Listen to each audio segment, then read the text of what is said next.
Eh, mau buka puasa nggak boleh, nanti batal. Ini kan soal ini Pak. Salah Pak. Bukan soal gunjingan Pak. Apa itu? Apa itu? Batunya Pak. Bentar ya, dibuka. Itu Pak, soal pernyataan Bapak Pak. Hah? Soal pernyataan Bapak. Oh, udah selesai. Tidak ada lagi sih lah. Udah selesai tadi malam. Itu buku nih Pak. Itu buku udah nggak ada lagi. Mana Itu. Oh, tadi malam udah clear di TV One, di Metro kan udah clear. Ya. Itu Pak. Depan saya kan di depan seluler.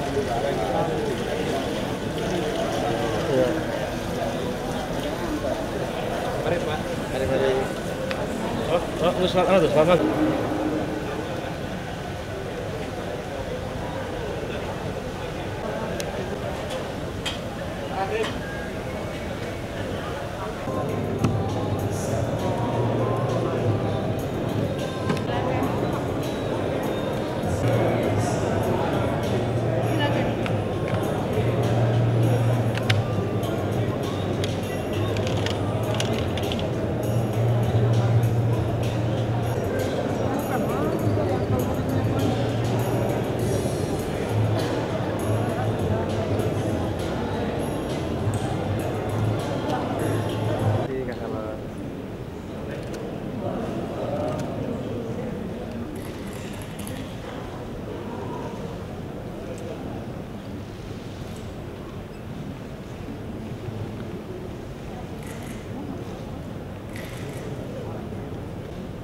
Dipersilakan duduk kembali.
Bismillahirrahmanirrahim.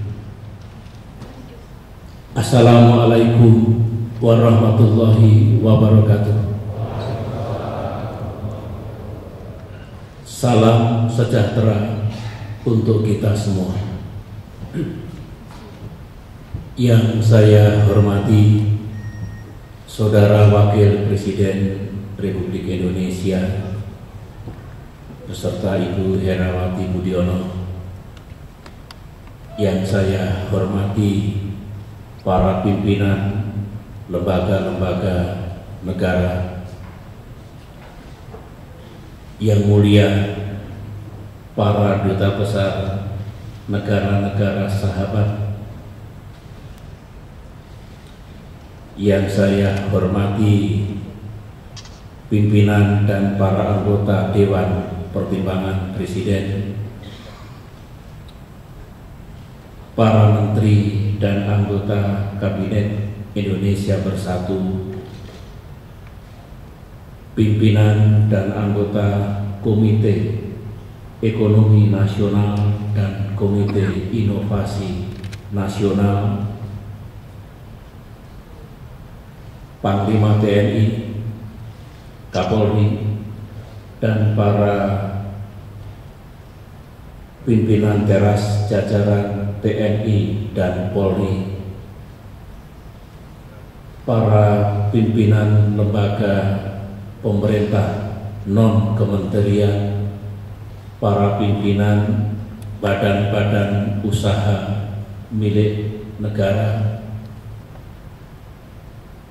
hadirin sekalian yang saya muliakan.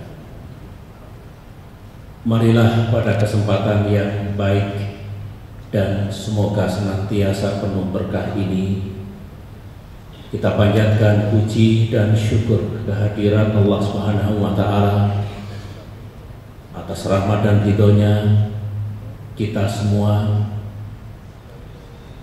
masih diberikan kesempatan, kekuatan, dan kesehatan untuk melanjutkan ibadah, karya, tugas, dan pengabdian kita kepada masyarakat, bangsa, dan negara tercinta.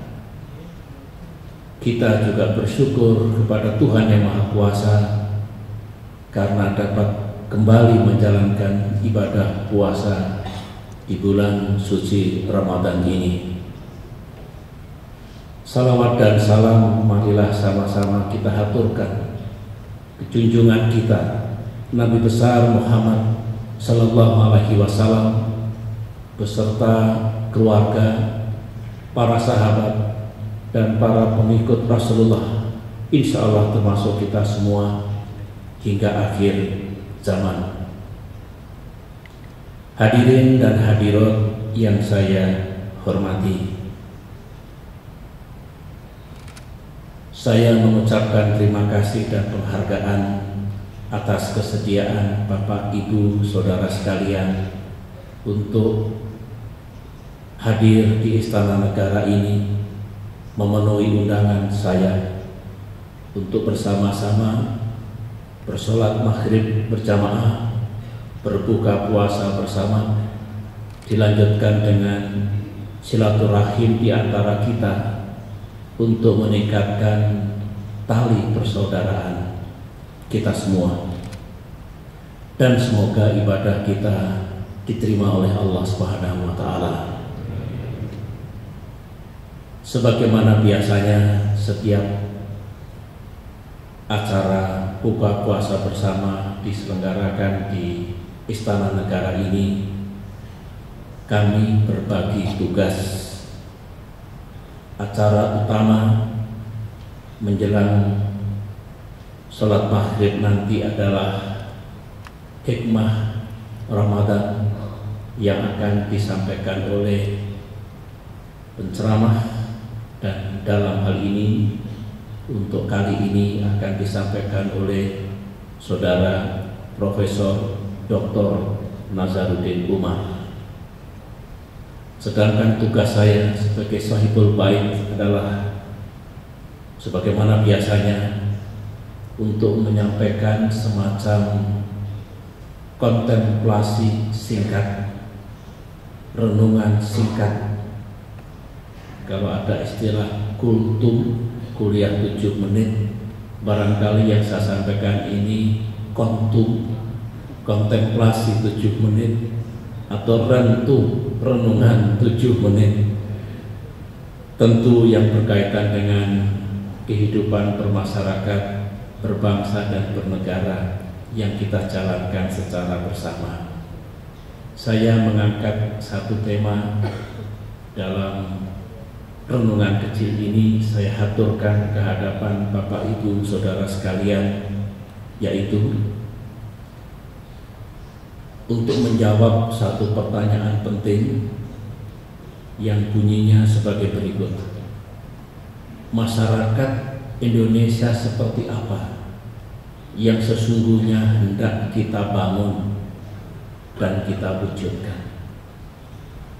Topik ini barangkali kurang menjadi perhatian kita semua, karena dianggap kalau kehidupan masyarakat ya akan mengalir begitu saja, barangkali kalah populer jika dibandingkan kita harus berbicara soal politik, soal ekonomi, soal keamanan, dan sebagainya. Oleh karena itu patut pada kesempatan yang baik ini saya mengajak hadirin sekalian untuk melihat kembali sebenarnya what kind of society yang hendak kita wujudkan. Saya kira hadirin sekalian bersepakat dengan saya, yang kita tuju dan hendak kita wujudkan adalah sebuah masyarakat yang baik, the good society. Banyak definisi, banyak penglihatan, banyak perspektif yang berkaitan dengan seperti apa masyarakat yang baik itu. Saya mengedepankan 5 ciri dari masyarakat yang baik. Pertama adalah masyarakat yang berkeadaban, memiliki civility, civilized society. Tentu masyarakat demikian ditandai dengan perilaku masyarakatnya yang baik, penuh dengan etika, moralitas, budi pekerti, dan tata krama. Yang kedua, masyarakat yang berpengetahuan, knowledge society, knowledgeable society. Kita setuju, tanpa itu bangsa kita tidak akan maju. Yang ketiga, yang tidak kalah pentingnya bagi sebuah bangsa yang majemuk adalah masyarakat yang rukun, yang harmonis, dan yang toleransi. Yang keempat adalah masyarakat terbuka, open society, yang bebas mengekspresikan pikiran-pikirannya. Ini ciri-ciri negara modern. Kemudian yang kelima atau yang terakhir yang saya kedepankan ke hadapan hadirin sekalian adalah, dan ini elemen penting pula dari sebuah masyarakat yang baik, yaitu masyarakat yang tertib serta patuh pada norma dan pranata. Sederhana seperti itu, tetapi tentu untuk mewujudkannya sesuatu yang harus dengan gigih diupayakan oleh setiap bangsa, termasuk bangsa kita. Tantangan yang kita hadapi hadirin sekalian menuju masyarakat seperti itu boleh kita lihat dari apa yang terjadi di tingkat dunia sekarang ini maupun di tingkat negeri kita. Kita tahu negeri kita sekarang sedang menjalankan reformasi, demokratisasi, dan sesungguhnya juga transformasi, perubahan besar. Sebuah proses panjang untuk menuju masyarakat yang maju dan sejahtera. Di tingkat global kita menyaksikan globalisasi dan arus kehidupan yang mengedepankan nilai-nilai universal. Paduan dari dua kegiatan besar yang tengah berlangsung ini tidak kita sadari, tapi menjadi fenomena dan realitas yang lebih mengemuka dari 5 ciri tadi adalah terbangunnya, tumbuhnya masyarakat terbuka yang setiap warga bisa mengekspresikan kebebasan dan hak-haknya. Dan ini diperlukan memang, karena ini adalah bagian penting dari sebuah negara demokrasi. Negara yang belum menjalankan nilai dan praktek demokrasi ini adalah sesuatu yang ilusif. Tapi alhamdulillah kita telah masuk dalam wilayah ini. Yang kedua yang juga hadir dewasa ini, apalagi di sebuah negara yang sedang tumbuh, emerging countries, adalah masyarakat berpengetahuan yang makin terbentuk dengan akalnya, dengan kemewahan informasinya yang menghadirkan kreativitas dan inovasi. Ini juga sangat dipentingkan bagi perjalanan bangsa menuju negara yang maju. Dari dua hal ini, hadirin hadirat yang saya muliakan, saya berpendapat bahwa dua ciri yang menonjol tadi memang kita perlukan dan harus terus kita jaga dan pelihara. Tetapi jangan lupa, tiga ciri yang lain janganlah ditinggalkan, janganlah dilupakan, janganlah tidak dijadikan agenda di dalam pembangunan di negeri ini.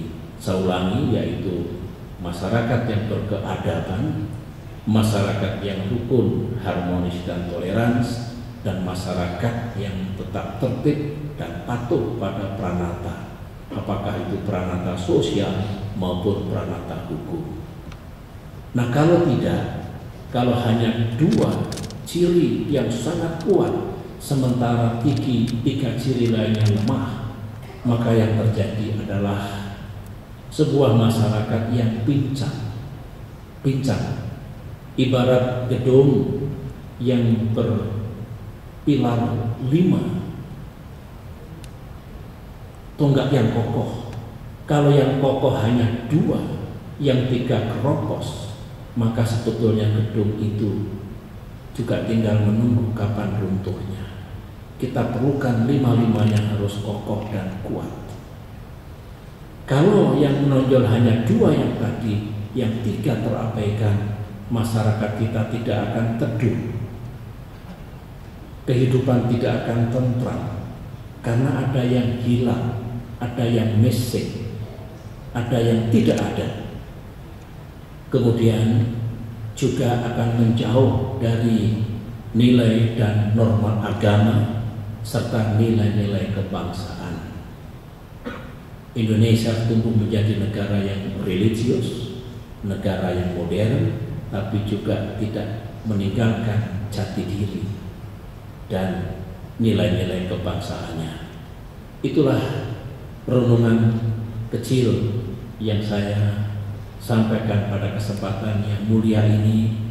Semoga menggugah kesadaran kita semua sambil memohon berkah dan ridha Allah Subhanahu wa taala di bulan suci Ramadan ini. Semoga kita semua terus diberikan kekuatan untuk membangun negeri ini seraya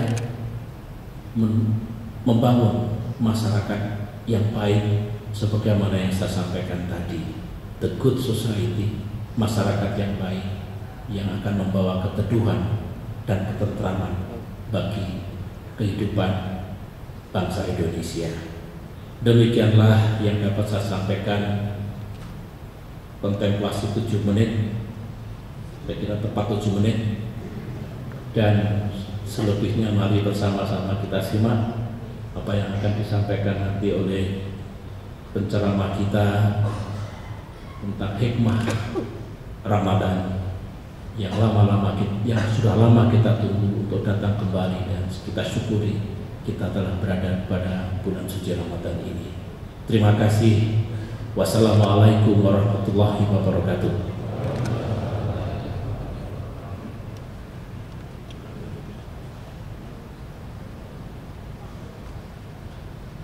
Hadirin kaum muslimin dan muslimat, dilanjutkan dengan doa bersama.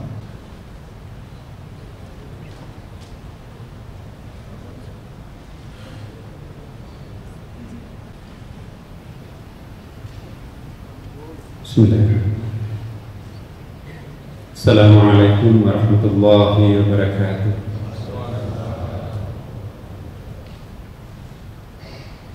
Alhamdulillahi rabbil alamin, wa bihi nasta'in ala umuri dunya waddin. Asyhadu an la ilaha illallah wa asyhadu anna Muhammadan abduhu wa rasuluh sahibul burhan. Allahumma salli wa sallim ala sayyidina habibina wa syafi'ina wa maulana Muhammad sallallahu alaihi wasallam. Amma ba'd. Yang sama-sama kita muliakan, kita cintai Bapak Presiden Republik Indonesia serta Ibu Hajah Ani Bapak Yudhoyono, yang terhormat Bapak Wakil Presiden Republik Indonesia beserta Ibu Herawati Budiono, yang terhormat pimpinan lembaga tinggi negara, para Menteri Kabinet Indonesia Bersatu kedua, hadirin, sedikit agak tanda kutip aneh. Itu adalah sesuatu yang ideal, sesuatu yang mengalir. Itu banyak sekali memilih nama-nama surah yang justru seperti Al-Baqarah. Binatang lain yang menjadi nama surah itu semut, Al-Ankabut aja. Tidak, Allah Subhanahu wa Ta'ala memilih Al-Quran itu untuk manusia. Kenapa bukan nama kitab-kitab suci yang lain? Ada sejumlah nama-nama ideal. Para ilmuwan mencoba mencari tahu apa hikmah di balik ini. Akhirnya para saintis yang mencoba untuk mengangkat persoalan ini. Hanya 2 ayat di dalam surah An-Nahl yang menceritakan tentang lebah madu ini, tapi kok itu digunakan semacam sebagai nama surahnya.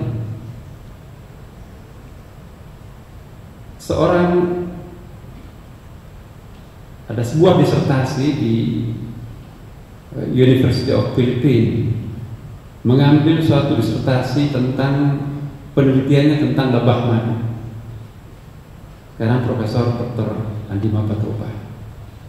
Menarik sekali disertasinya bahwa ternyata madu itu memiliki suatu keistimewaan di antara serangga yang lain.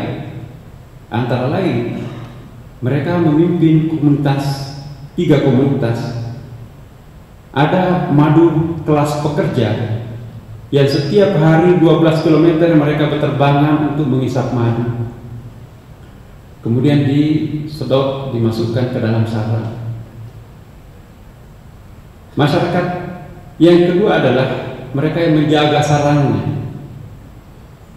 Itu usianya bisa sampai 3 bulan, tidak kemana-mana, hanya mengawasi ratu lebah yang ada di dalamnya, yang ratunya itu bisa bertahan sampai 3 tahun. Subhanallah. Dan bukan rahasia lagi bahwa madu, seperti kata Rasulullah, al-asal da'atul lida'in dawa. Madu itu kata Rasulullah Sallallahu Alaihi Wasallam mengobati seluruh macam penyakit. Maka itu di Jerman ada rumah sakit lebah madu. Mulai dari sengatan lebahnya obat, sarangnya juga obat, sampai kepada madunya.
dan perlindungan,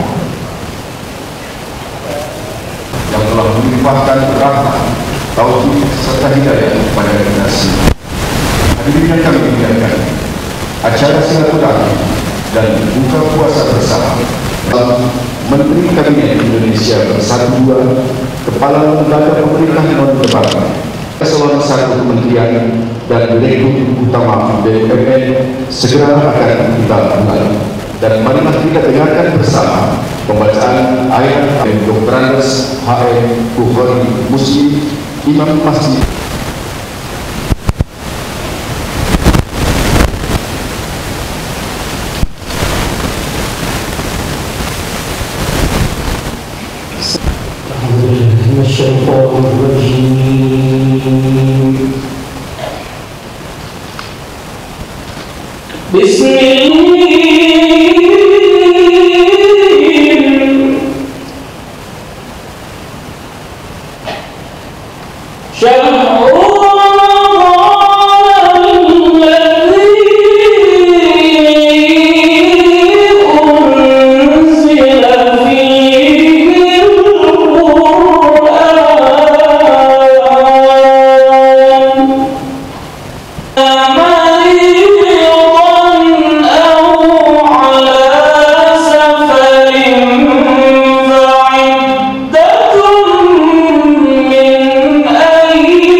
Selanjutnya kita simak bersama sambutan Presiden Republik Indonesia.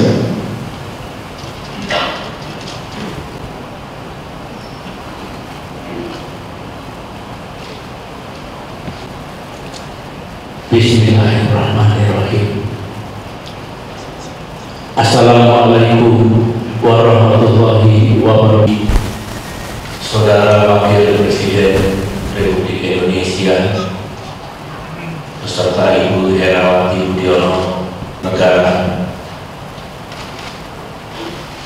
mulia para duta besar negara-negara yang saya hormati, Dewan Pertimbangan Presiden, pimpinan dan anggota komite, Panglima TNI, Kapolri, dan para